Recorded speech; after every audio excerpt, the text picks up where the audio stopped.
Hello.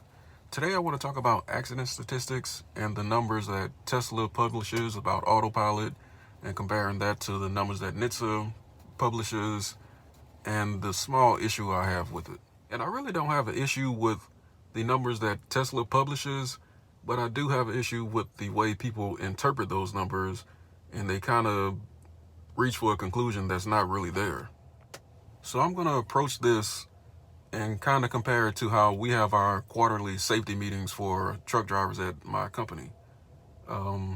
We always start the meeting off looking at the total number of accidents we had at that point in the year compared to the previous year. And then we look at preventable accidents and compare that to the non-preventable accidents. And then from there, we break down all different types of accidents, be it backing, coupling, turning, or whatever. So we get really detailed and specific about every specific type of accident. I think what Tesla publishes gives you a little bit, but not really enough to make a conclusion either way. So what their numbers show is that from Q2 2019 to Q3 2019, Autopilot improved 1 accident per 3.27 million miles on Autopilot to 1 accident per 4.3 million miles on Autopilot.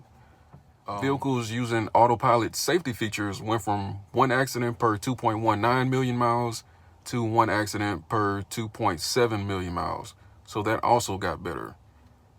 Vehicles without any Autopilot or any Autopilot safety features went from 1 accident per 1.41 million miles to 1 accident per 1.82 million miles. And for comparison, they show that NHTSA shows 1 automobile accident per every 498,000 miles across the United States. The most obvious thing that's wrong with that is there's no real reason for a Tesla that doesn't have Autopilot and doesn't have the safety features to be 4 times less likely to get in an accident than a regular car. I think some of that is just the small sample size.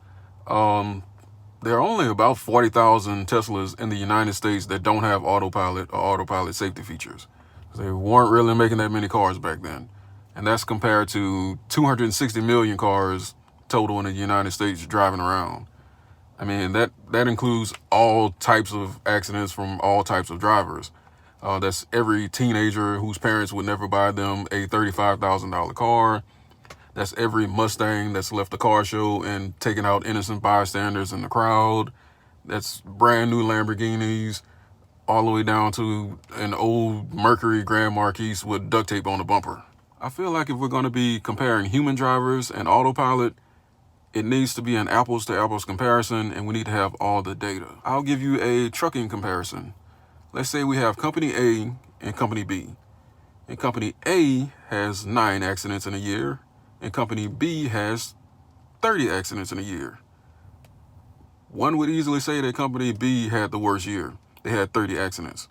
But what if I told you that Company B drove 100 times more mileage than Company A? Then you might say, okay, they drove a lot more for all those accidents. And you look at the accidents per mile and you'll see that maybe Company A had the worst year. Then what if I told you that Company A's accidents, they just had minor fender benders, and Company B had really bad major accidents? Then we probably go back to Company B because that's going to cost more money. And then what if we go back and say Company A's accidents were almost all at fault and Company B's accidents were not at fault?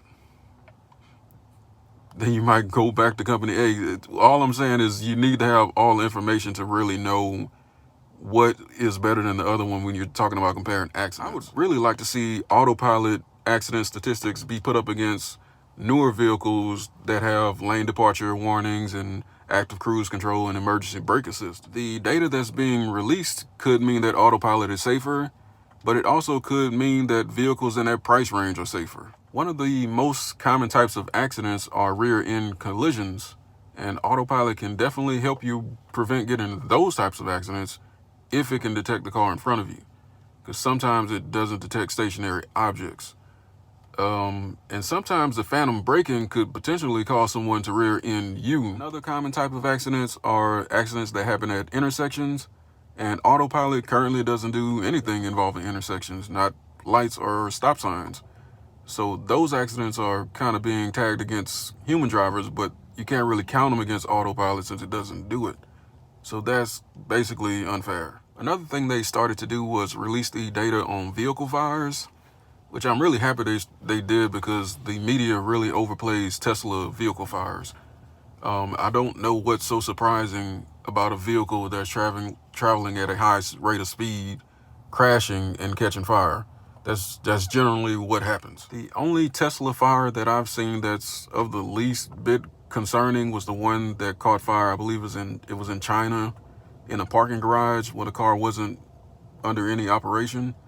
That's the only one that's different, because since the car just burst into flames on. And I don't want to sound like I'm railing on Autopilot, because I think Autopilot is great, even though people think I'm shorting Tesla or I hate Autopilot or something like that.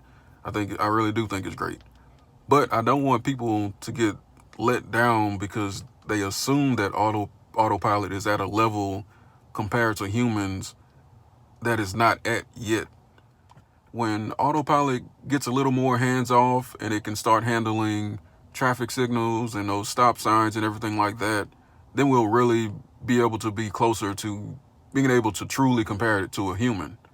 But until then, I think of Autopilot more like an athlete kind of training in the off season, where, I mean, you don't really have any competition. There are no games, but you're working out and you're trying to get better for yourself, and your main competition is yourself. And that's what Autopilot is right now. There really isn't a whole lot of competition. There's nobody doing what Tesla is doing the way they're doing it.